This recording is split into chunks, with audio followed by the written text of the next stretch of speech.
продолжиме со изучувањето на првото послание до Коринтијаните, таму каде што завршивме минатиот пат.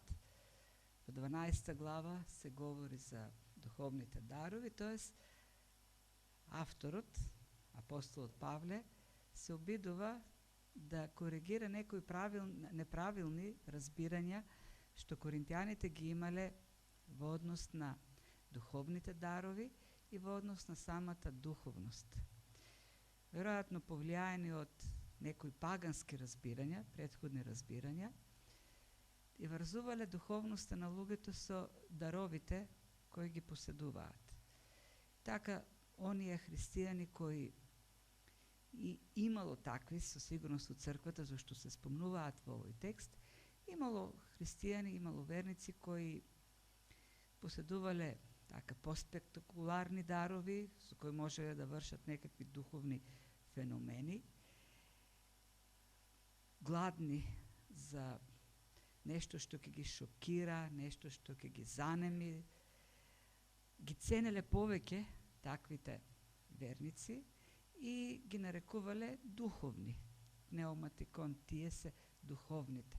Луѓето кои поседуваат посебни способности, какви што немаат останатите. Другите пак биле третирани како пониска категорија на верници, тоест тие се обични верници кои имаат некакви така дарови кои не се толку спектакуларни, не можат да вршат некакви чуда. И тоа доведува до уште една поделба во црквата која била и така поделена на најразлични основи, поделеност на некаква духовна елита која располагала со некакви дарови, останати обични верници. И апостол Павле ја разништува таквата представа, кога во првите стихови говори за духовните. Започнува главата со стихот: не сакам, браќа, да останете во незнаење или во некаква заблуда во однос на духовните. Зборот дарови воопшто го нема стихот, зборот, иако во нашиот превод го има, оригиналниот текст е само зборот духовните, без да потенцира за што станува збор. И тоа отвара можност, отсуството на именката дарови, отвара можност за поширока примена на зборот духовни, така да во некои преводи дури се потенцира дека Павле овдека мисли на духовните луѓе, кои се духовни, навистина духовни луѓе.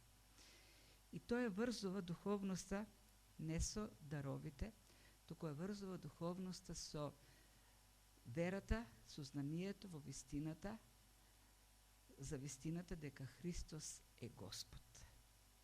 Христос е Господ и вистински духовниот човек живее под господството на Христос. Христос е Господ. Доктрината, таа најстаро кредо, најкратко кредо е во основата на христијанскиот живот. Покорност на Христос. И таквата христоцентричност, ориентираност кон Христос ќе доведе до правилно разбирање на духовноста и правилно разбирање на самите дарови кои се харис, кои се дарови на благодат, подарок по благодат од Бог. Суверениот Бог решил кому, колку, како да му даде. Никој не е заслужен, никој дар не е некаков внатрешен свој потенцијал на човекот, туку е дар од Господ. И христоцентричноста ќе води не кон насоченост кон харизматичност, туку насоченост кон служба. Христоцентричниот човек, кој е покорен на Христос, ќе го користи дарот не за собствено промовирање, туку ќе го користи дарот за градење на едното тело Христово, за служење на другите и градење на тоа едно Христово тело. Тоа се и во тој прв дел, во тие први 11 стиха, како илустрација за посветеност на единството во разновидноста која постои, е дадена Светата Троица. И таму имаме разноликост. Светата Троица е разнолика, имаме личности кои се во своите личностни својства различни, си имаат идентитет, тие се личности кои си имаат служења, но во сите дејства, во сите служби, во се тие се во совршено единство. Тие се во совршена хармонија. Тие се во совршена синхронизација. Сите три личности работат како еден Бог, зашто се еден Бог. И тоа, црквата треба да биде огледало во функционирањето на триединиот Бог, на Светата Троица. Иако е разновидна како органи, разновидна во служби, во дејства, во дарови, таа треба да функционира како една, синхронизирано со една цел, градење на тоа едно тело. Од 12 стих продолжува сличната тема, с тоа што се менува сега илустрацијата или имаме друга метафора. Како метафора е дадена анатомијата на човечкото тело. Во човечкото тело има многу органи, илјадници органи, илјадници функции, но сите тие функционираат, сите тие функции се во една насока, да се одржува тоа тело. Никој орган не работи само за себе. И секој орган, функцијата на секој орган, припаѓа на другиот орган. Тоа сите органи се за тој еден орган и тој еден орган за сите останати органи. Се што припаѓа на останатите органи, припаѓа на еден орган и обратно. Се што е мое е заедничко и се што е заедничко е мое. Проблемот во човечкото тело немаме таков проблем, тоа така природно се функционира, но во реалноста, кога веќе треба заедничкото да се живее во заедничкиот живот, станува проблем. Бара време, бара трпение. Особено го гледаме тоа во брачниот живот, зашто во брачниот живот веќе, кога двајцата ќе станат едно, се станува заедничко. И имаме проблеми да свикнеме со зборовите, тоест да смениме терминологијата од мое во наше. Така некоја млада брачна двојка имал истиот проблем, тоа е мажот. Тој секојаш кој кажал, за колата кажал мојата кола, моите пари, мојата куќа, и жената секојаш го поправала, вела не, тоа е нашата кола, нашите пари, нашата куќа. И една вечер, преку ноќ, жената се разбудила, чула некакви шумови надвор, се уплашила и го разбудила мажот. Рекла, земи твојата пушка, земи ги твоите панталони и оди види, има некој надвор. Мажот, поспан, си рекол, сигурно и се присторува, рекол, спи, спокојно, се е во ред. Но жената продолжила и на крајот мажот рекол, а зошто не земеш ти нашата пушка и нашите панталони и нашите влечки или обувки и ти не одиш да ја заштитиш нашата куќа. Ова така проста илустрација многу добро покажува дека знаеме некои нешта многу лесно да ги наречеме наши во една ситуација, а во друга ситуација се бидат мои. Особено кога станува збор за другото, лесно да кажеме наше, ни припаѓа на сите, но кога веќе се работи за нешто кои се мои, лични, тешко стануваат наши. Го има тоа и во општеството, го има во заедничкиот живот, го има во заедничкиот живот и во црквата. Службата на другите е наша служба, меѓутоа мојата служба, таа е моја служба. Јас решувам, јас во таа моја служба. И затоа апостол Павле овдека дава еден таков илустрација. Телото е најубавата илустрација, но и најкомплицираната, најидеалистичката илустрација, зашто се е совршено функционира во човечкото тело. И таа илустрација ја дава тука многу добро апостол, за да ги одврати коринтијаните од погрешните практики што ги имат, а исто така и нас, сите имаме и таква потреба. Да видиме важноста и практичноста на единството. Тоест, единството во таа разновидност, во тоа разнообразие кој постои во црквата. Значи, телото и Христос. У 12 стих вака отвара со овие збори апостол Павле. И како што е телото едно, а има многу делови, и сите делови од тоа тело, па колку и да се тие, едно тело се, така и Христос се. Интересна работа. Ние обично, кога ги читаме овие збори, говориме за црквата. И велиме, така е црквата. Црквата е како телото, како човечкото тело. Ма Павле не вели така е и црквата. Вели така е Христос. Христос е така. Зошто оди еден чекор понатаму? Не останува на црквата. Нарочно оди еден чекор понатаму, зашто сака да покаже уште подлабока вистина. А таа е дека секој човек, секој христијанин, кога ќе поверува во Христос, тој станува не член на некоја организација, туку станува дел на Христос. На Христос станува дел. Станува орган лично на Христос. И тоа е таа реалност, таа длабока, важна, фундаментална реалност. Ние, секој од нас се соединува со Христос, како што органот во човечкото тело се соединува со телото. Едно многу длабоко, многу цврсто единство. Се разбира тоа, ќе видиме понатаму станува, се случува преку мистериозното дејство на Светиот Дух. Меѓутоа, другата пак практична вистина од оваа е дека секој кој ќе се соедини со Христос, пак се соединува и со другиот, кој е соединет со Христос. Органите се соединети во телото, но соединете во телото тие се соединети и еден со друг. Нема орган кој не е соединет со друг орган на некаков начин. Било преку нервна мрежа, било преку крвоносна мрежа, преку мозокот сите се соединети во едно. И таа длабока вистина што апостол Павле сака да ја покаже. Без разлика дали чувствуваме тоа или не го чувствуваме, дали го осознаваме или не, тоа е факт, вели Павле. Секој кој ќе поверува во Христос, тој станува дел на Христос и еден на друг стануваме делови. Тоа значи дека секоја дисхармонија, секој расцеп што ќе се случи, е противречен на природата на телото. Секој орган што ќе се издвои, или ако еден дел се одсече, една половина се одсече, ќе се наруши функционирањето на телото. Веќе немаме тело. Така е вели и со Христос. Секој е дел од телото, секој е дел од Христос. Секој е дел на другиот.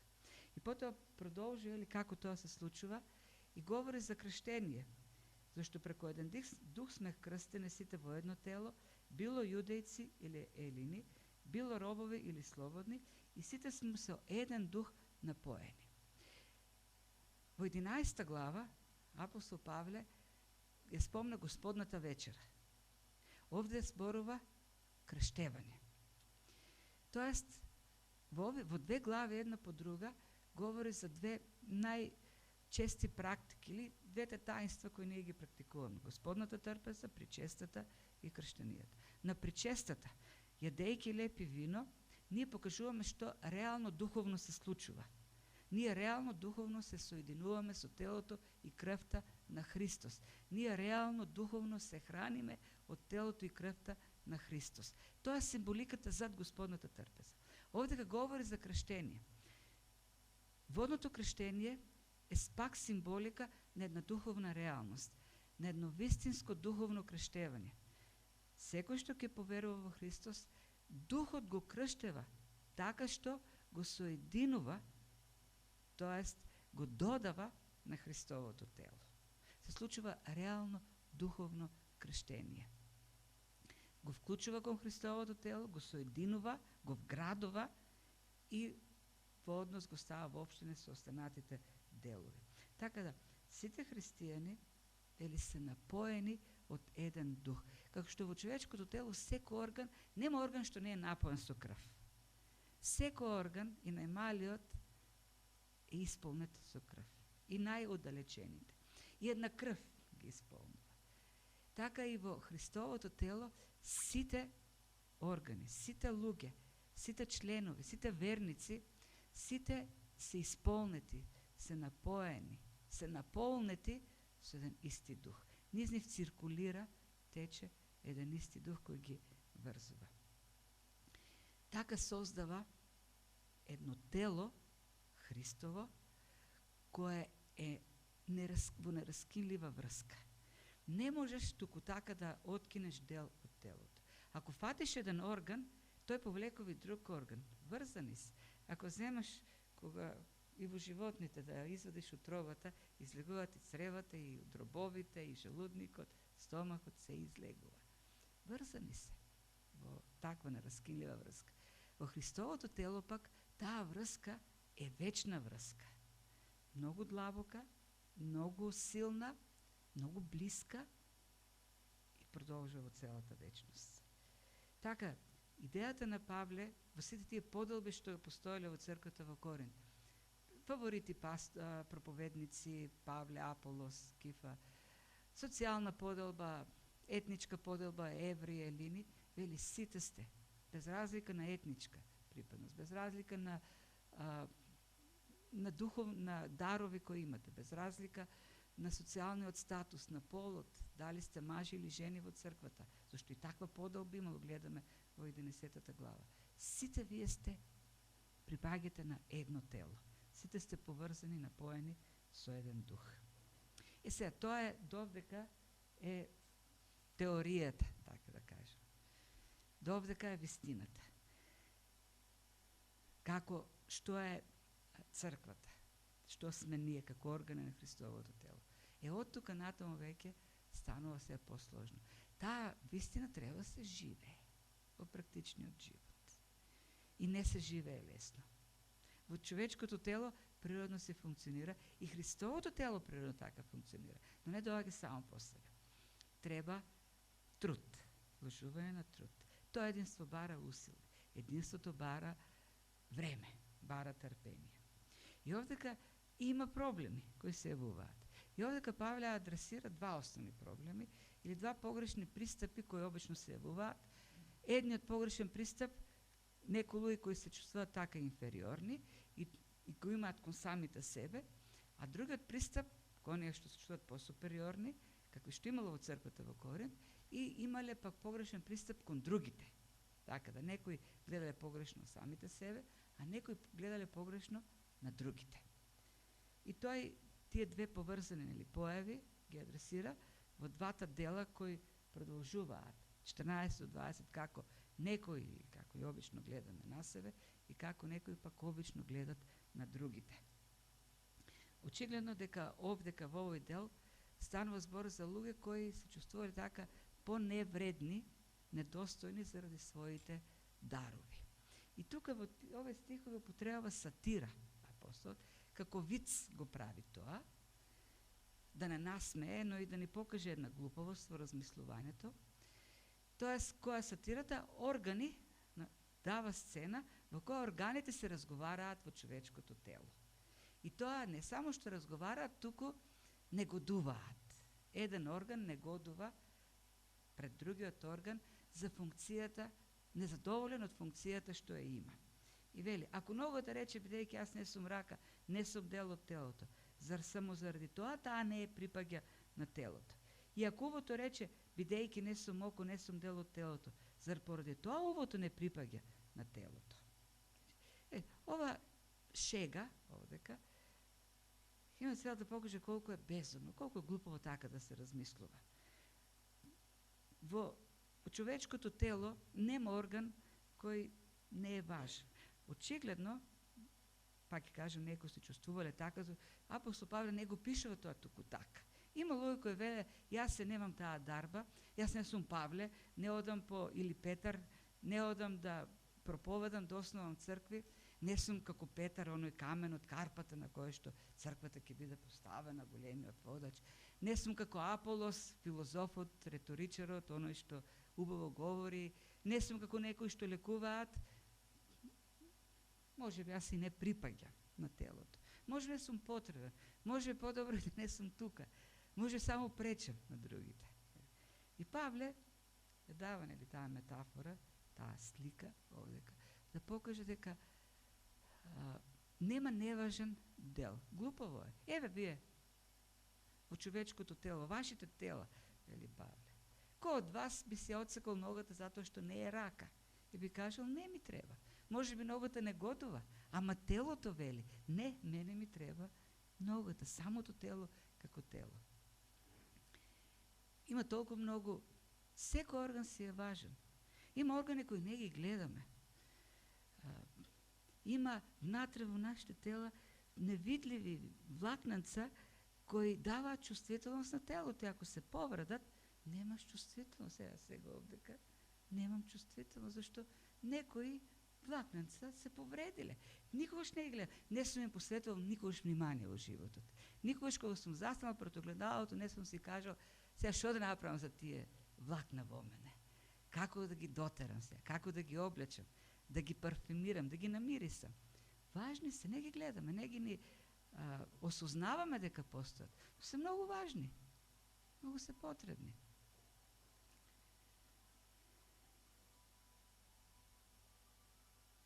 И за да покаже колку сето тоа абсурдно, тој додава и вели, ако целото тело би било око, тогаш каде ќе е слухот? И кога целото тело би било слух, тогаш каде е мирисот? Представете, овдека сликата не само што говори за функционалност, туку и говори е малку така чудовишна, што е представува. Представете си човек кој на главата има само едно големо око. Како миньон, нели има еден од миньоните кој има едно големо око овдека. Ние ги гледаме миньоните и не се смешни, сладки ни се. Ама ако видите таков човек, ќе кажеме ова е монструм, чудовиште. Зашто не е нормално човек да има лице само со едно големо око. И не само што е чудовишно, туку што повеќе Павле вели е дисфункционална таквата представа. Зашто човекот нема да функционира ако има само едно око на главата, ништо повеќе. Ако нема уста, ако нема уши, ако нема нос, нема да функционира.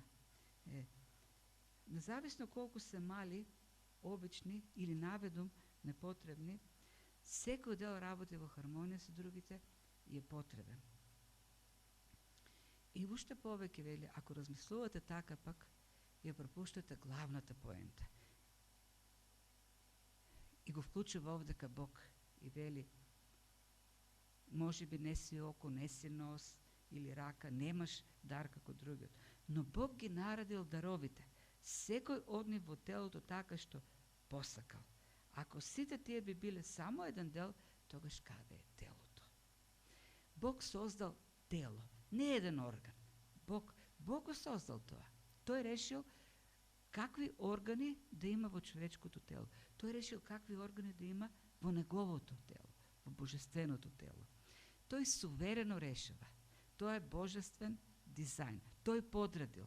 Тој решил суверено кој, кому, каков дар ќе даде, во каква мера ќе го даде дарот. Зашто тој добро, најдобро знае каде што треба да има, за да има тело. Нашето негодување всушност или незадоволство или фрустрација на крајот на криштата покажува или недоверба кон Бог, или лутање кон Бог, несогласување со Бог. Тоест, ние велиме, ние знаеме повеќе од Бог. Така не треба да бидат работите. Бог не ги поставил работите како што треба. Тоест, имаме бунт против Бог. Идејата на Павле всушност овдека е не размислувај, не негодувај, туку она што го имаш, употреби го, работи го, вложувај го за слава на Господ и за доброто на другите, за градење на Христовото тело. Тоа е правилниот пристап. Не е твој ти да размислуваш колку е голем или мал твојот дар. Твое, она што ти го дал суверениот Бог, како што тој по својата премудрост решил, е да го користиш, да служиш. Зашто Бог организирал и подредил така да биде. И тоа е еден аргумент кој потоа ќе го видиме, го повторува и во другата неправилност, кога гледаме на другите. Тоест, кога ги подценуваме другите во нивните дарови. И сето тоа, таа сатира за човечките органи и Божиот аргумент е ставен во 2 стиха, 14 тој почнува текстот и 20 тоа пак завршува текстот. И овие 2 стиха се синонимни, кои потенцираат една иста идеја. Има телото не се состои само од еден дел, туку од многу, а сега се пак многу делови, но сепак едно е телото. Многу делови, едно тело. Со тој стих започнува целината и завршува целината. Имаме паралелни 2 стиха во кои се раскажува приказната. А таа приказна е во рамките на таа истина. Телото е едно, во тоа тело Бог те одредил за некаква служба и без разлика таа служба колку е драматична или пак е незабележлива, за разлика од другите, може би е многу поскромна и така натаму, не е неважна. Таа служи за тоа во функција на телото. Не е за мене, не е заради самиот мене, не е за моја промоција, туку е за телото. Никој орган во човечкото тело не функционира само за себе, за тој да се издигне. Телото е важно. И всушност на крајот на краиштата Павле овдека сака да покаже и тие што се незадоволни од својата дарба, од својата служба, позиција, се незадоволни заради самите себе, зашто тие не можат да се покажат. Ако на крајот целта е Христос да биде прославен и телото да биде изградено, нема незадоволство. Но ако целта е лична промоција, тогаш е незадоволство, зашто таа дарба не ми отвара можности јас лично да се промовирам како што некој друг се промовира. И тука го луцира всушност Павле или проблемот. Телото е важно, не јас. Не мојата лична служба, целото функционирање на телото. Ти си вклучен, Бог те вклучил таму и никој не сме да се исклучи. Никој не може да каже, бидејќи сум тоа, не сум дел од телото. Зашто самиот Бог ги вклучил нештото, ги ставил во погон. И никој не може самиот да се исклучува од погон. Црквата не е организам во кој секој решава како, кога, што сака. Не, тоа е организам во кој мора да се функционира. Сега другата неправилност која ја потенцира апостол Павле, забележлива таа промена во тонот, сега се упатува кон другите, не кон оние кои се чувствуваат така инфериорно, туку кон оние кои мислат дека од нив се зависи, они се важните, тоест духовните. Она елитата која заради своите дарови мисли дека нема потреба од другите. И не може окото да ја рече пак на раката, не си ми потребна, ниту пак главата на нозете, не сте ми потребни. Никој не може да каже, без разлика колку се смета за важен делот, што е другата крајност, гледате. Колку да се смета некој за важен, не може да му каже на другиот, неважниот, ти не си ми потребен. Така, во црквата имало луѓе кои сами се исклучувале и све, јас не сум важен, не сум потребен. Другата пак крајност било оние кои заради своите дарови кажувале, ние сме важните, другите не ни требат. Ти не си ми потребен, вие не сте ми потребни. Живееме во свет во кој се посветува внимание на силните персоналитети, велиме харизматични луѓе, и се некако се фаворизира таа идеја, па и општеството ни е така индивидуалистичко, на престолот се постава она автономното себе и живееме сами за себе, не ми требаат другите. Тоа е еден модерен тренд, индивидуализам. Во Христовото тело не може тоа, не е природата на телото така да функционираат работите, да се функционира во некој да му каже на другиот или некој да каже мене не ми треба, доволен сум си самиот за себе. Зошто?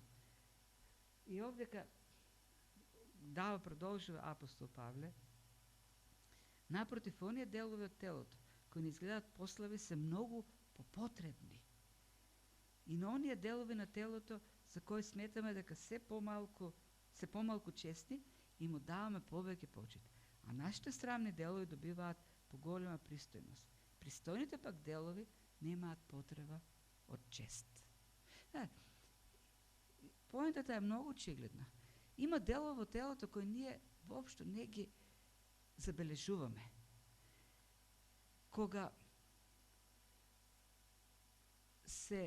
мислиме на себе, мислиме на видливите делови, но оние кои сите ги забележуваат, но на кои обично даваме чест, почит. А има многу делови органи кои се витални во нашиот организм и не ги забележуваме. Тие се поважните. Од друга страна па говори за некои кои се посрамни, на кои им даваме повеќе чест. Има органи во нашето тело кои ги облекуваме и ги дотеруваме. Ги покриваме. Овдека зборот е ги облекуваме, ги токмиме, ги доздисуваме. Зошто се срамни делови ги покриваме. Никој не се ги покрива очите. Сакаме да си ги гледаме, може да ставиме некоја шминка, но и органи, има дел од телото кои ги покриваме и бараме добра гардероба да ги покриеме. Зашто тие делови се срамни и треба да им се посвети такво внимание на дотарување. Поентата е очигледна на апостол Павле. Има служби, има органи во тоа тело, Христово тело, кои немаат потреба посебно да бидат истакнувани, зашто тие се видливи. Самата служба е таква, видлива. Самата служба привлекува внимание, почит, оддавање на чест. Меѓутоа има служби кои се невидливи, кои не се забележуваат, на кои не се обрќа внимание. И овдека Павле ќе го вклучи самиот Бог и каже, токму таквите, за да има некој баланс во Христовото тело, за да има заедничка грижа, треба дополнително да им се покажува чест. Оние органи, оние делови, оние служби, на кои по природа, по принцип, не дека има неважни служби, во нашите очи има неважни служби, им се покажува помалку чест, бидејќи не се толку видливи, токму вели, на тие служби вие треба да им дадете чест. Сите ќе го забележат дечкото кој збори пред многу толпи и каже, леле колку е голем. Меѓутоа има луѓе кои се молат во позадина за него и постат и никој нив не ги забележува. И навистина има такви служби кои се незабележливи, кои и во самите стратегии, политики на црквата не им се дава внимание. Во проектите тие се не се ни вклучени. Луѓе кои постат се молат, има луѓе кои излегуваат на улица, бараат бедни луѓе да ги нахранат. И никој не знае за тоа. Павле вели, послабите, оние кои се без чест, треба да им се даде, да им се покаже чест. Оние кои имаат чест, оние кои се видливи, немаат потреба од дополнителна чест. Зошто? За да има некаков баланс во телото. Тоа е еден модел, воопшто модел на Светото писмо. Ке го вклучи овдека и божествениот аргумент. Апостол Павле е пример за тоа. Тој не започна да служи како големиот евреин од Вениаминовото потекло, големиот фарисеј кој учел кај Гамалиил, во најдобрите еврејски училишта. Тој сето тоа го тргна, рече, сето тоа за мене е измет. И тој започна како патувачки проповедник, кој некаде и сам изработуваше шатори, кој беше бркан, гонет, тепан, затваран. Меѓутоа тој човек напише толку послание, Бог го искористи, го употреби и оснива толку многу цркви. Буквално го освои светот за Христос. И самиот Христос дојде како син на дрводелец, не некој војсководец или цар. И тој беше патувачки, буквално патувачки проповедник, кој беше отварен и распнат на крст. Така да, самиот Бог ги прави да бидат така работите. Бог го составил телото така, вели, што им дал изобилна почит на органите што ја немаат. Гледате, Бог самиот, вели, им дава поголема почит на они органи што ја немат природно, така, во нашите очи. Бог се труди така да биде. Павле го пише тоа како модел кој ние треба да го следиме, модел кој треба нас да не коригира. Зашто ние сме склони да гледаме поинаку од Божиот поглед, од Божите очи. Суверениот Бог го дизајнира телото како што тој сака, а тој решил да им даде поголем почит. Зошто? Да нема раздори. Се не е толку зборот раздори овдека, колку што е зборот за нема поделби. Тоест да не се издвојуваат некои кои се големи, зашто имаат големи дарови и се видливи, а некои да бидат занемарувани и запоставувани. Да нема такви поделби какви што вие правите, вели Павле. Се издвоивте оние со големите дарови и ги презревте оние кои немаат дарови, кои имаат неважни дарови. За да нема такви поделби, Бог самиот тој покажува внимание, поголем почит кон другите, за вие да го следите тој пример и сите да се грижат едни за други. Секој да покажува почит и внимание еден на друг. И сега од кога го дава ова Божиот пример, што Бог прави, а Бог, што вели Павле дека Бог така прави, навистина е така. Бог, тоа во вечноста сигурно ќе го видиме, на понедостојните членови ќе им даде поголема почит. Пишува, тоа го пишува. Поголема почит. Не оно што го гледаат сите, некој што никој не го гледа. Зашто наградата тој веќе ја добил од луѓето, но оно што никој не ги гледа, ќе добиат наградата само од Бог. И на крајот го дава пак принципот на телото, кога вели, ако го страда еден дел, тогаш страдаат сите делови. Ако го се слави еден дел од деловите, тогаш со него се радуваат сите делови. Во човечкото тело е така принципот. Малиот прст да си го удриш, или показалецот, ке ти тупти неколку вечери, нема да спиеш. Заради малото прсте, заради едно, целото тело ке страда. И потоа, или како те фати еден нерв овдека, еден нерв, те парализират, не можеш да станеш. Еден нерв го парализира целото тело. И целото тело станува в кочането. Не може да се движи. Еден нерв само. И обратното пак го кажува. Ако еден дел од телото биде пофален, ако кажеш на некого, на некој имаш убави очи, очите најмалку ќе се израдуваат. Говорот на телото ќе покаже реакција на целото тело. Сигурно со рацете ќе се раздвижи, каже, о, фала, ако е посрамежлив и образите ќе покажат нешто, може и ќе подскокне, целото тело ќе покаже. Целото тело ќе се зарадува, затоа што еден дел само бил пофален. И вели Павле, така е во Христовото тело. На еден дел, ако се даде почит, целото тело треба да се, сите органи треба да се израдуваат. И ако е така, вели Павле, тогаш секој ќе сака било кој да биде пофалуван. Гледате логиката. Грижата во претходно да се грижат едни за други. Како? Јас сакам да биде пофален другиот, зашто и јас ќе се израдувам. Кој да биде пофален е за мене радост. Дури и јас ќе давам пофалбата, за мене да биде, и јас да имам радост. Од друга страна, ако некој орган биде засрамен или искритикуван, ако некој му најде замерка за еден дел од телото, например, криви заби, целото тело ќе се засрами, ќе се стутка, ќе свитка главата, ќе му стане тешко. Тоа е моделот што овдека апостол Павле го покажува. Човечкото тело, анатомијата, функционирањето како Христово тело. За жал, поради гревот што го имаме, реагираме честопати поинаку, како што било во Коринската црква. Едни живееле во потиштеност, други пак исклучувале други. Секој треба да се радува за секого и да тажи кога треба да тажи за секого. Се што е мое заедничко и се што е заедничко е мое. И радоста, и тагата, и работата, зашто сите функционираат за едно тело.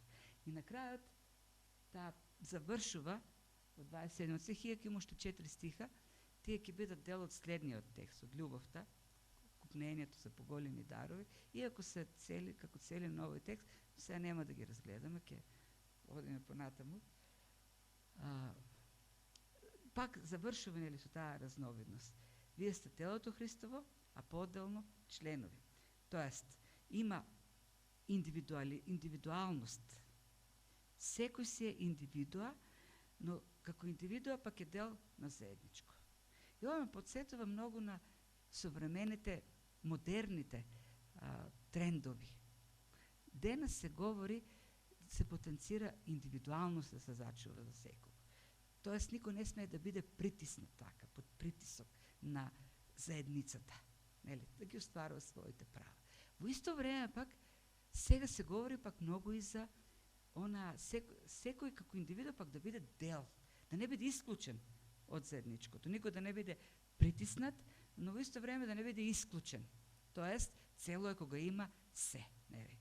Тоа сите треба да бидат во таа целина, дел од заедницата, од општото, да се чувствуваат дел од општото. И светот работи на тоа и не може да постигне, зашто исклучувањата ќе продолжат на етничка, било каква основа. Ке има и на полова, и на секаква. Ке има и машки шовинизам, ке има и женски феминизам, ке има и расизам, ке има и национализам, ке има исклучување. Единственото место каде што може да се постигне тој копнеш за индивидуалност и повторно заедница е црквата. Зашто во црквата, рековме, нема исклучување. Во црквата не е обичен организам. Црквата е напоена од еден дух. Во црквата има центри, петални ли беа силите што влечат навнатре. Центрифугалните сили отврлуваат, во светот владаат центрифугални сили. Како во машината за перење, врти и сврлува. Ако отвориш вратата, ќе се разлетат сите алишта. Во црквата Светиот Дух действува обединувачки, кохезивно. Действува на градување, зашто црквата е тело, организам е, како што телото ги вградува. Ова посекотина за неколку дена беше длабоко, толку се отворе вака. Телото си ја спои. Телото. Ништо не му правев специјално, не му давав ништо. Самото тело полека си создаде елементи и си го спои. Ми рекоа дека и тоа што било откинато се, и тоа ќе си го врати телото со времето. Телото действува обединувачки, действува врзувачки. Христовото тело действа на истиот начин. Како што во ова тело една крв носи, за да ги сближува сите органи, така е во Христовото тело. Еден дух обединува, сближува, не води кон разединување. Разединувањето е туѓо тело во Христовото тело, туг орган. Само сите органи кои што се во Христовото тело ќе водат кон сближување, кон привлекување. Зашто крстени сме во едно тело од еден дух, напоени од еден дух, поврзани со таа една духовна вечна врска. И тоа така не само сега, останува и целата вечност.